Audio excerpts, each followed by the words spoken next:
As the second largest search engine in the world, YouTube is a widely used channel to promote, entertain, and educate audiences. YouTube has roughly 22 billion monthly visits, and the average session duration is just under 40 minutes. People like YouTube a lot.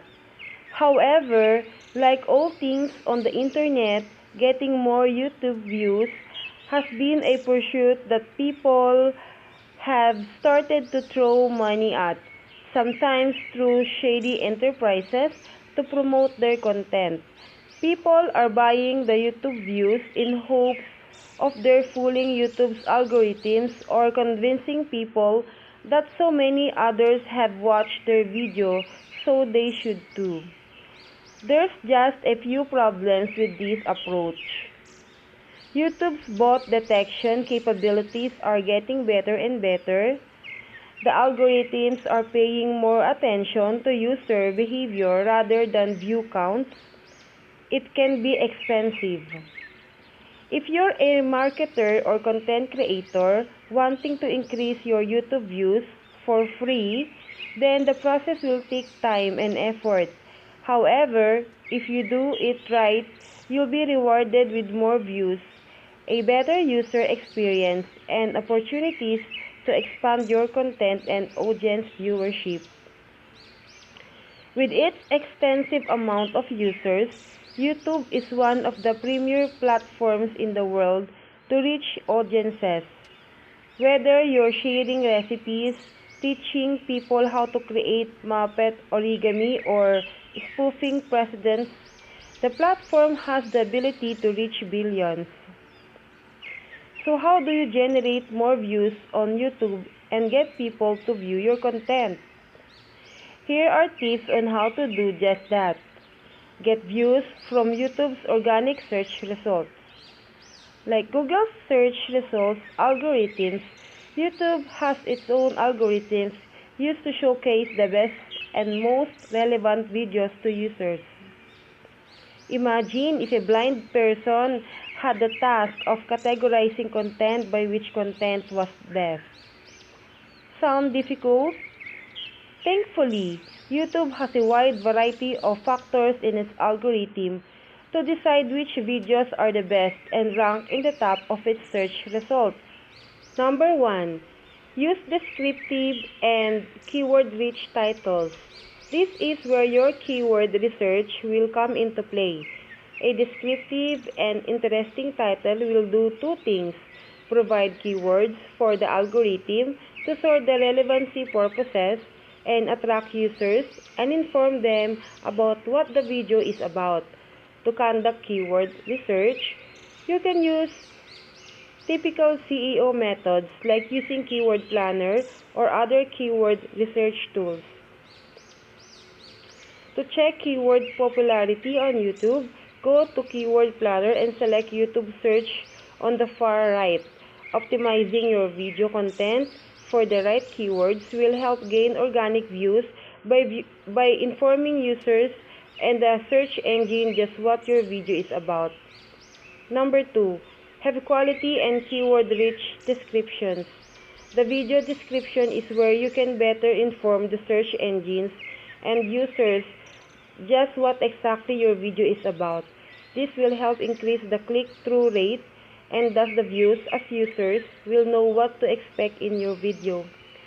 Try to both stand out and remain generic.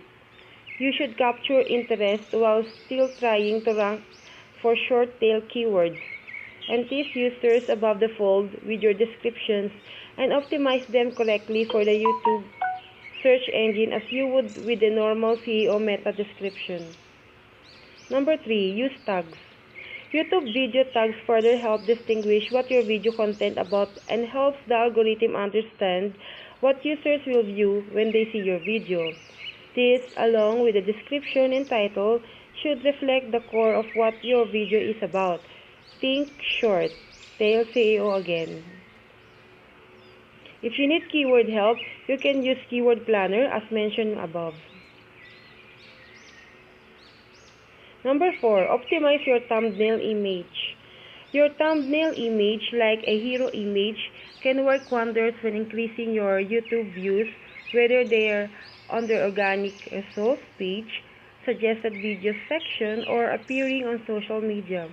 Use high-quality images that feature readable and engaging fonts and facial close-ups if they're featured in your video. Have your thumbnail be a visual correspondent to your title and description to boost your video views. Number 5. Create transcript of your videos. Captions and transcripts of your videos have been heavily debated as to their ability to increase your YouTube ranking. However, closed captions can help get more YouTube views as they cater to international audiences and the disabled. Ranking well for YouTube's organic results can increase your views immensely and provide a sustainable method of viewership traffic. Buying YouTube views may provide a quick boost in views, but it's not a good long-term solution as behavioral analytics are more meaningful ranking factors in the eyes of YouTube's algorithms. Increase views with your video content. The content in your video is the most important factor in deciding just how many views it will get. Good content will result in better behavioral analytics that YouTube's algorithm will recognize and reward your video and better organic search positioning. Number 6. Provide content that educates or entertains or both. Your video content should provide value to the viewer, whether it's teaching them how to do or understand something or simply keeping them engaged and entertained. When users find your content valuable, they'll return for more and increase the views on your other future video content. Number 7. Piggyback off of viral trends. Create video content that piggybacks off of already existing viral trends. There's already a built-in market desire to view content within the context of a viral phenomenon, so should tap into it. A good example is all the YouTube videos that were made in response to the United Airlines PR fiasco. It's not always easy or possible to tie your video content in with ongoing trends. However, if you can find a clever way to do it, you can boost your views on YouTube with the help of a hungry public looking for more trending contextual content. Number 8. Use guest YouTubers. Similar to guest posting for blog content, guest YouTubers, industry influencers, or person of note with their own following can do wonders for boosting your views. Similar to influencer marketing, guest YouTubing can entice your users with household industry names and provide a different and unique perspective to your industry sphere. Offer a link to one of their videos or websites in your description and you can form a beneficial relationship built on reciprocity. Generating views from the YouTube platform. YouTube's bottom line is to keep users on the platform. They rake in a huge amount of cash from advertising, and the more users watch videos, the more they'll increase profits. Thus, there are numerous ways you can be active on the platform to increase your subscribers and video views. Number 9. Create video content that imitates your industry's best. Picasso once said, "Good artists borrow, great artists steal." YouTube's algorithm will present content here or they would for an organic result with one caveat. The video a user just watched may have less to do with the original query they put in and more to with the relevancy to the video the user just viewed. Thus, the content presented at the end of a watched video will be similar to the content that was just viewed. By optimizing your video to be relevant to other popular videos, you'll increase the chances of driving users to view your YouTube channel and video fast. You can target similar keywords and descriptions and create video content that covers the same topic with a more engaging tone or with more information presented in a more accessible way. Number 10. Use cards. These YouTube optimization features enable you to promote your other content within your video. You can create cards that can be used to promote other video content, get more channel subscribers, donate to a non-profit, send traffic to your website, encourage users to participate in a poll. In regard to increasing your video views, you should use these cards to encourage users to visit your lesser watched content and subscribe to your channel. Use your behavioral analytics to see at which points users stop watching your video and implement the card beforehand to ensure it gets seen by more viewers. YouTube behavioral analytics provide you with a lot of actionable insights and metrics to inform every decision you make to increase your video views. Number 11. Create end screens. End screens serve the unique function of doing a little bit of everything at the end of your video. It's a chance to provide users who enjoyed your content with all the relevant information regarding your channel, other playlists, recommended videos, and your verified website. When you're gaining more subscribers or linking to your other videos, both optimization features directly or indirectly to boost your YouTube views. To add end screens, go to your video manager, click edit on the video you want to add to, and click end screens and annotations. From there, you'll be able to add the additional features. End screens are a great way to promote your own content before your YouTube's algorithms recommend other popular videos and pull people away from your channel and videos. Number 12. Promote a marquee video. Having a marquee video on YouTube can help spread awareness to your other videos and to your YouTube channel. A good marker is for your video to have at least 5,000 views so that it will appear in more search results due to its already existing popularity. As mentioned above, you can create cards, end screens, and other links to your other video content within your marquee video. Like internal linking on websites, your marquee video can be a great way to push traffic and views to your lesser-known videos and channel in general. Number 13. Use autoplay for your embedded videos. Autoplay will automatically begin playing a video when it's been embedded. You should be careful when you do this, as autoplayed videos may annoy some users. If the video content is explanatory, then it might be a good idea to use it as users can immediately jump into the video that's explaining how to do something. To enable autoplay for embedded content, simply add this code to the end of URL in the iframes.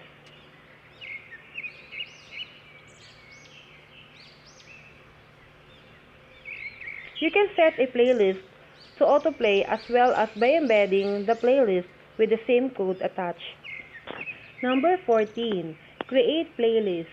Create playlists for your content so viewers can watch it consecutively. After the first video ends, your other videos will automatically play, which will get more views for each played video without them having to navigate off the player.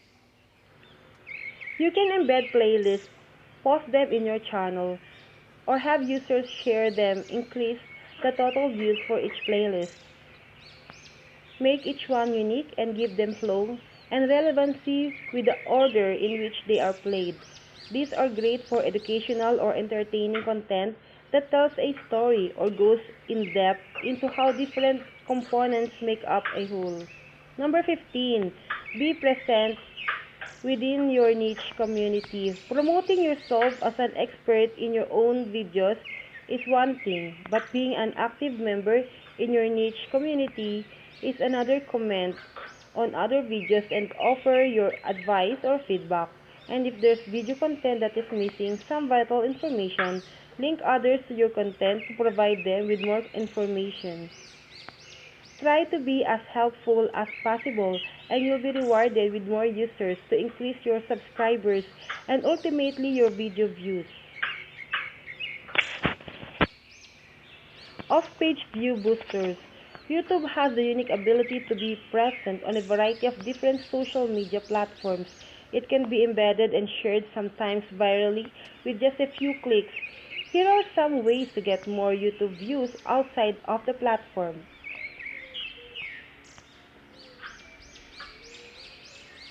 Number 16, increase your video SEO ranking. Number 17, post links to your videos on your social media profiles. Cross-platform promotion, especially with your YouTube, can work wonders in driving users to view it. You can reach your entire base by sharing links on other profiles to funnel them toward your video. Share the link as a post, or put it in the description of your profiles to boost your views. Also, by pushing traffic from your social media profiles to YouTube, you'll gain favor with the algorithms by becoming the source of many session starts, which are sessions that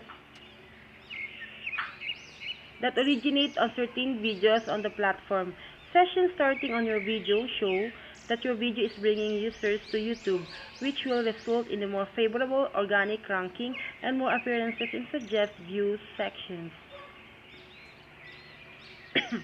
Number 18, find niche communities to share your video with. There are a wide variety of places you can share your content. Number 19, reach out to influencers to promote your video. Influencer marketing is fast becoming a go-to source to reach audiences for a big-name brands. They have built-in audiences that reshare and post their content, which has the potential to provide a surge in views on a viral scale. You can use Unamos social media to locate influencers in your sphere of interest and reach out to them to promote your video content. As viewers are already following these influencers and regularly engage with the content they provide, one share of your video can generate a lot of views for your YouTube video and channel. Number 20, embed video subscription plugins widgets on your blog. Embedding your video will already gain more views for your video, but supplying a subscribe button to your channel will prove extremely valuable in the long run. About 50% of views of a video come from subscribers, so increasing your subscribers will give you a good bump in views on your videos. Number 21, post about giveaways and promotions with the links embedded in your video descriptions. Everyone loves a good giveaway. Posting about a promotion, giveaway, or a raffle on social media and telling your followers that the link to participate is in your video's description will send the users to the video's YouTube page, resulting in an increase in views. Remember to be patient. Getting a lot of views on YouTube takes time. The platform has its own checks and balances to ensure that quality video content is reaching its users always and often. Try building an active subscriber base and they will make up the lion's share of your views. Happy hunting!